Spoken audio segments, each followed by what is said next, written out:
Hey guys, Team Yugi Fails here today, and we're going to be talking about the top 10 budget decks for this format. So these are completely biased opinions. These are things that I believe are definitely in the top. You can disagree if I left something out that you think should go in here. Absolutely, toss a comment down below and, let me know if there's something that you think is a good deck. That obviously everyone's opinion is going to vary, and there are probably some things that I did miss in this video, and that's okay. I don't mind, but these are just what I could think of off the top of my head from what I've seen, from what I've played. I think these are your best options to a budget player's guide. So I did this format being so that it was all decks that you can build the main and extra for under $200 combined. So that's kind of what I feel is if you're going to really get into this game, you're going to be a competitive budget player, I would say that this is definitely the proper list for you to be looking at. So let's hop into deck number 10. Deck number 10 being Clifford. I have seen this deck actually jump in popularity a little bit. Actually, I've seen Monolith jump in pricing a little, which is kind of surprising. But I mean, when you think about it, the deck has triple lose a turn. It has its skill drain, and with damage juggler being banned in the emergency ban list, you can use wavering eyes a lot more safely and not have to worry about it being negated. So I feel that this deck does have the ability to stun a lot of the meta and be able to hit for some big points. I don't think the deck is going to be meta breaking, and I don't think it's going to be topping regionals left and right. But if you want to bring something to a locals to be playing at your locals every week, or if you put the deck together and you learn it really well and you want to take it to a bigger event like a regional, then absolutely this deck is gonna work for you. Moving on to number 9 now, we have Dinomiss. Dinomiss is a deck that I've actually kind of tested in the last week on DevPro, and I've actually played the deck as well. But it's really cool because you can add the Draco Slayer engine into the deck, and what's interesting about that is that you are able to add Draco Face Off.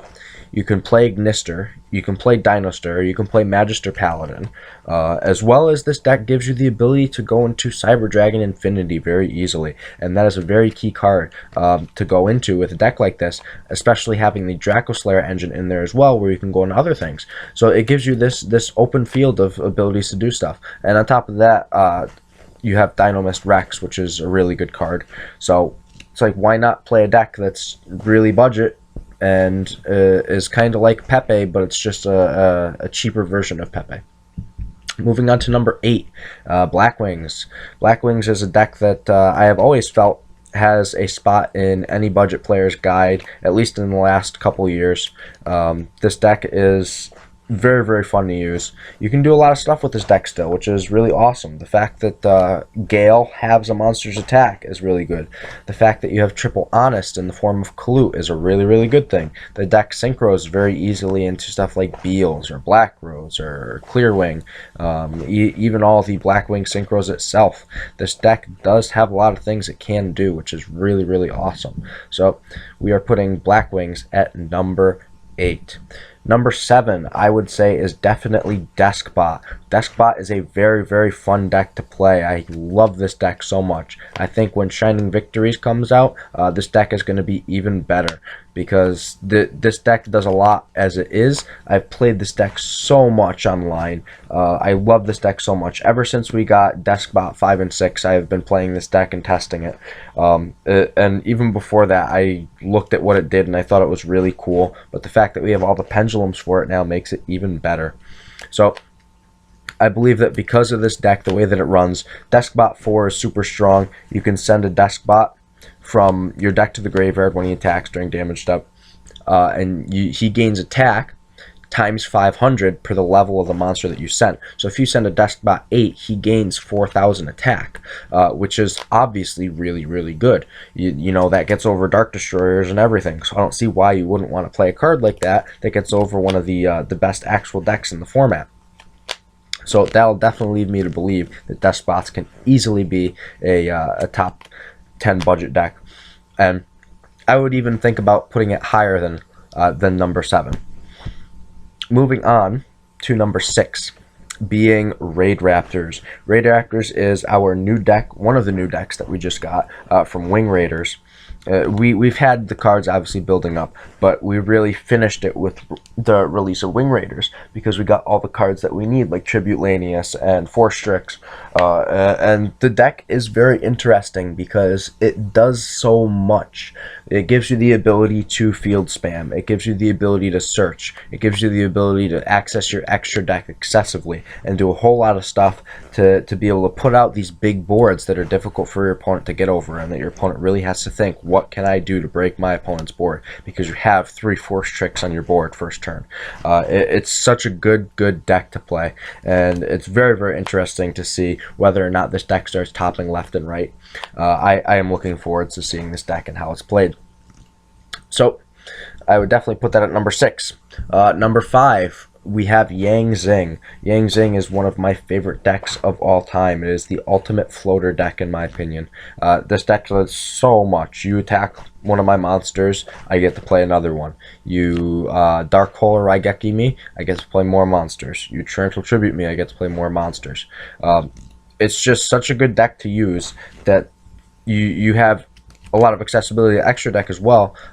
It's kind of like if Black Wings could float.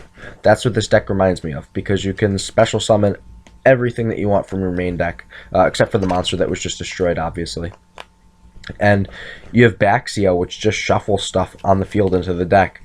You can also go into Beals very easily with this deck, which actually Beals does really, really good things against Cosmo. If you get Beals out against Cosmo, the chances of Cosmo winning are actually very slim, believe it or not. This deck also has accessibility of Meteor Burst Dragon, which came out in the Magician Pendulum structure deck. And that card alone is worth its weight in gold. Your opponent can't activate monster effects during the battle phase. You play it out against Cosmo, well, they can't do anything with Honest, and they can't banish their monsters to get out their big spaceships. That's one of the reasons that I believe Yang Xing is very, very powerful. Moving on to number 4, being Infernoid. Infernoid is very, very fun. It is the New Age Light Sworn, in my opinion, except for the fact that everything in the deck is basically a banish from your opponent's graveyard, except for Onunku and Deviati, which Onunku can negate a spell or trap activation, and Deviati can negate a monster activation, which is obviously worth a lot. And on top of that, Onunku, when he's summoned, is a Dark Hole, and when Deviati is summoned, it's a Heavy Storm. So what better can you have than being able to wipe boards and just push for big points, as well as the deck's easy accessibility into Psyframe Omega, which will help you return your Infernoids that are banished back to the graveyard, as well as strip your opponent's hand down. That's very, very strong in this game right now. If you could strip a spaceship for Cosmos out of your opponent's hand by using Omega upon their Farm Girl or Tin Can or Straw Man activation, why wouldn't you want to? Because then you just have more stuff for you to do and less stuff that your opponent can do. So in my opinion, Infernoid definitely comes in that top spot. Number 3, Elemental Heroes. I love Heroes still. I really hope that this upcoming finished ban list that they do within the next couple months or so, or the next month, whatever everyone wants to consider it, whether there even is a ban list or not, because people still think that Konami is doing set ban lists when they're not. It's just whenever they want to do a ban list, they're going to do it. But if they were to bring back Stratos, I would even consider bumping this deck higher up on the list, as well as putting it on a high list in the top 10 decks of the format, rather than top 10 budget decks, even though it would still be a budget deck at that point. Your use of Dark Claw is really good, because your opponent's stuff is just going to be banished when it goes to the graveyard, as well as when your opponent adds a card from their deck to their hand, you can just have them discard a random card from their hand, and it'll end up being banished because of Dark Claw's effect. He's a 2400 attack point monster, which isn't the highest, but that's okay. Then you have obviously Bubble Man, which you can mass change into Acid, and with Pendulum still being a thing, you can wipe out their Pendulum cards. And if anyone is playing a back row heavy deck, obviously you can use Acid to wipe out the back row heavy deck. This deck also rank 4 spams very easily. It was very easy to go into Infinity when Dinomiss wasn't banned, but now we can rely on Traptrix Rafflesia, which is still a very, very good rank 4 monster to go into. You can also splash the Artifact engine into this deck, and this deck becomes even better. It acts as a stun deck at that point, and I think that's one of the very, very cool and neat things about how this deck works. So Heroes definitely being in that top 3 spot for budget decks. Moving on to number 2, one of our amazing recent structure decks being Magicians. Magicians, I think, is definitely going to shock some people. I know I just watched a video of one of the first place decks. I believe it was a Barcelona regional. Someone got first place with Magician Pepe, which was really just Performa Pals with the Magicians, as well as I believe the Draco Slayers were in there too. But when you think about it, the structure deck came out and the deck just swarmed the meta. I know I played Magicians when they first came out with Triple Luster and the Perform Mage engine, and I got top 16 at a random regional that I went to the first time I was ever playing the deck. It works really, really well, and you could cut your opponent off from doing a lot of things. I really think this deck is a top contender, and I think that because it has so much splashability, you could put this deck with Heroes if you wanted to. You could add this archetype itself into other decks and make it that much better. I think that's why Magicians are going to be really good. People play this with Magispectors, Performa Pal, and now the Chronomaly engine being thrown in. That way you can make Infinity in your Pepe decks. It's a very, very interesting thing to see. Magicians are going to be very good for the budget player specifically. Competitive players, it will be too, if you're just going to splash it in as archetype. You could even play it with the Odd Eyes engine, and you could go into Vortex Dragon, and this deck will still be good. So in my opinion, I would definitely put that deck high up on your budget player rankings.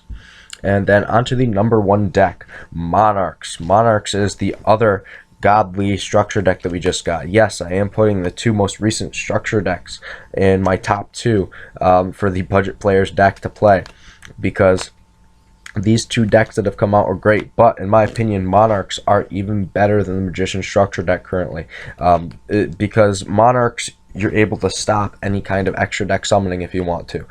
You contribute during your opponent's turn. You have the ability to have Majesty's Fiend on your board, and monster effects can't be activated, which completely cuts off Cosmo. You have all these things that you can do with this deck that makes it so good, and just the way that it works. You have Erebus in graveyard. You can send a Monarch's Power Trap from your hand to the graveyard and add him back to your hand if you wanted to. This deck can do a lot of things, and I like the fact that it can do a lot of things, because it gives you the ability to make the deck very, very versatile. And there are multiple builds now. You can play it with Super Mecha Quantums, or whatever they're called. You can just play the normal build. There's some extra deck builds that are going to be viable with it in the future, with the other Elder Entity stuff coming out.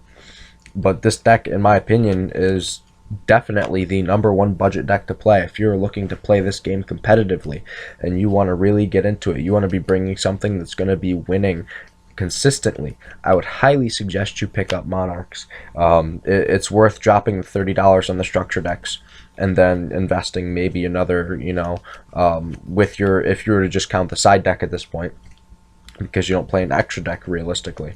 If you were to count the side deck and the main deck, you really aren't paying more than $120 for the whole thing. If you buy the right stuff. This deck is very, very cheap, and it's definitely the best budget deck in my opinion to be playing right now. So that rounds it up for all of our budget decks for this format that I think are going to be in our top 10. I hope you guys enjoyed this video. If you guys want to see more of this, let me know. Give me a thumbs up, subscribe, and comment below your thoughts. Alright, I will see you guys soon. Team Yugi Fails signing out.